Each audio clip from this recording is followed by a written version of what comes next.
السلام علیکم دوستو، آج میں آپ کو بتانے جا رہا ہوں شریک حیات کو کیسے خوش رکھیں۔ آپ صلی اللہ علیہ وسلم کی اسوہ حسنہ سے کچھ اہم چیزیں۔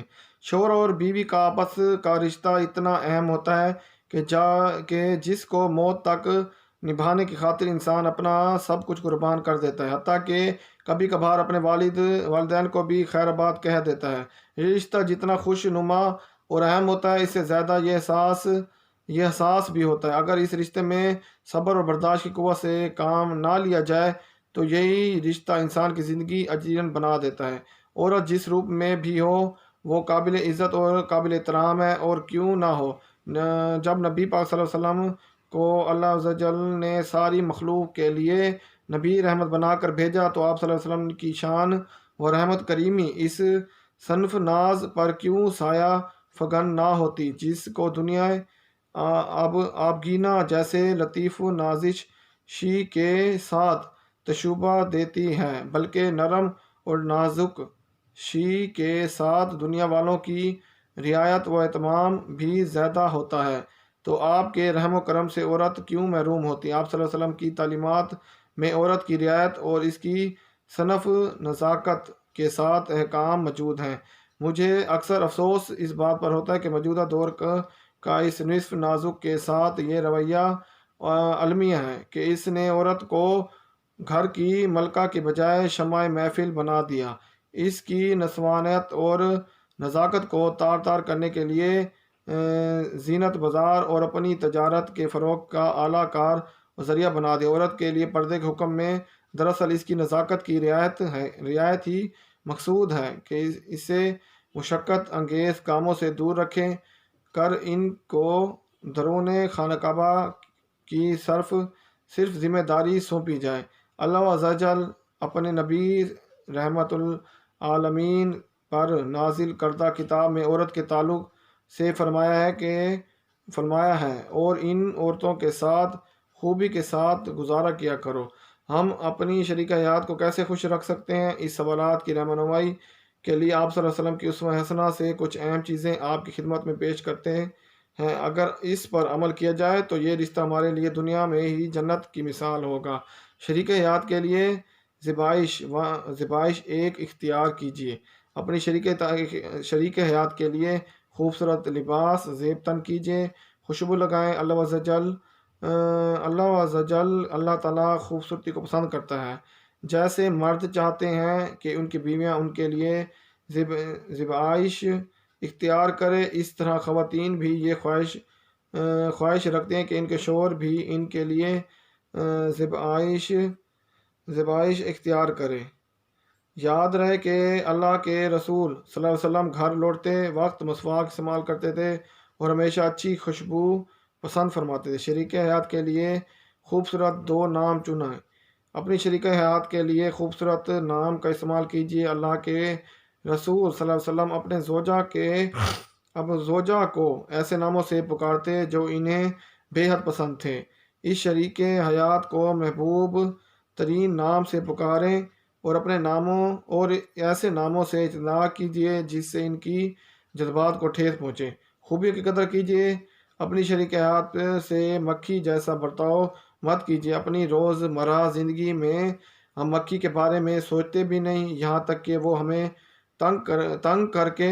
اس طرح بعض اوقات عورت تمام دن اچھا کام کر کے بھی شوہر کی توجہ حاصل نہیں کر پاتی، یہاں تک کہ اس کی کوئی غلطی شوہر کا دھیان کھینچ لیتی ہے۔ ایسا برتاؤ مت کیجیے، یہ غلط ہے۔ اس کی خوبیوں کی قدر کیجیے اور ان کی خوبیوں پر توجہ مرکز کیجیے۔ آپ صلی اللہ علیہ وسلم اپنی تمام ازواج کی چھوٹی چھوٹی خوبیوں کو بھی سراہا کرتے تھے۔ غلطی سے صرف نظر کیجیے۔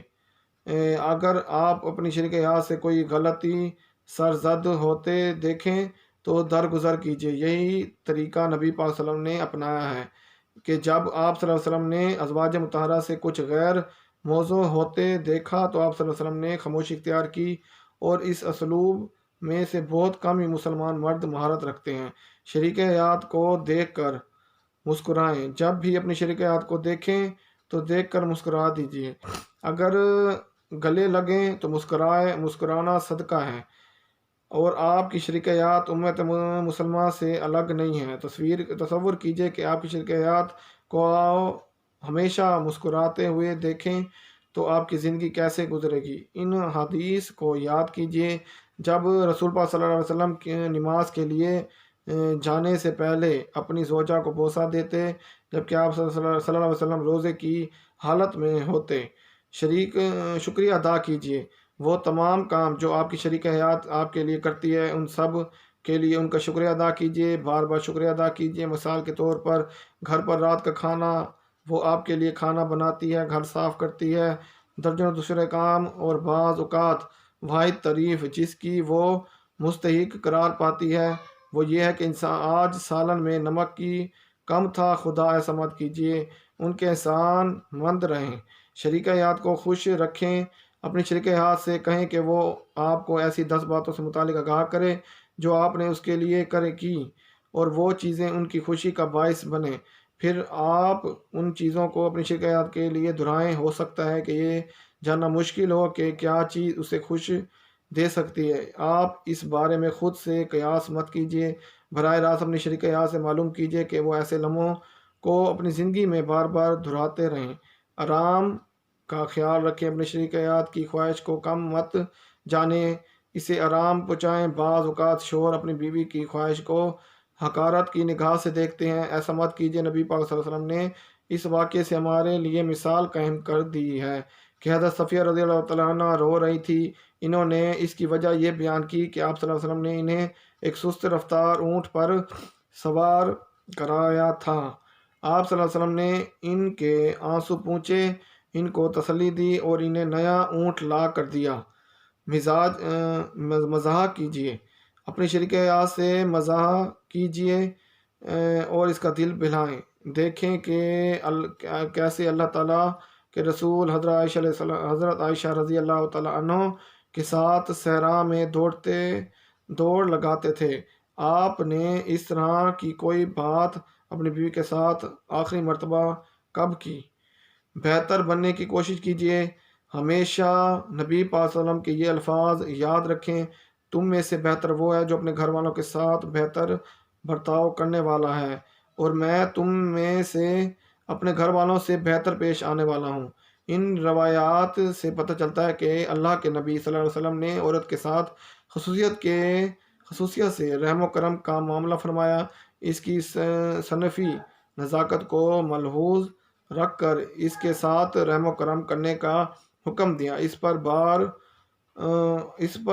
بار اور مشقت ڈالنے سے منع فرمایا، اس پر بے جا سختی سے روکا، اس کو قہر مذلت سے نکال عزت وقار کا تاج پہنایا، ماں، بہو، ساس، بیوی وغیرہ کی شکل میں اس کے حقوق عنایت کیے، اس کی تنظیم و قیام کا حکم کیا، اس کی پرورشوں پر داخت اور اس کی نگرانی اور دیکھ بھال کو جنت کا وسیلہ اور ذریعہ فرمایا۔ یہ صفت نازک کے ساتھ نبی صلی اللہ علیہ وسلم کا طرز عمل تھا۔ آخر میں بالخصوص اپنی ازواج زندگی کو کامیاب بنانے کے لیے اللہ کے حضور دعا کرنا مت بھولیے، اللہ بہتر جاننے والا ہے۔ جی ہاں دوستو، آج کی ہماری انٹرسٹ ویڈیو اگر آپ کو پسند آئے تو ہماری ویڈیو کو لائک، کمنٹ، شیئر ضرور کریں۔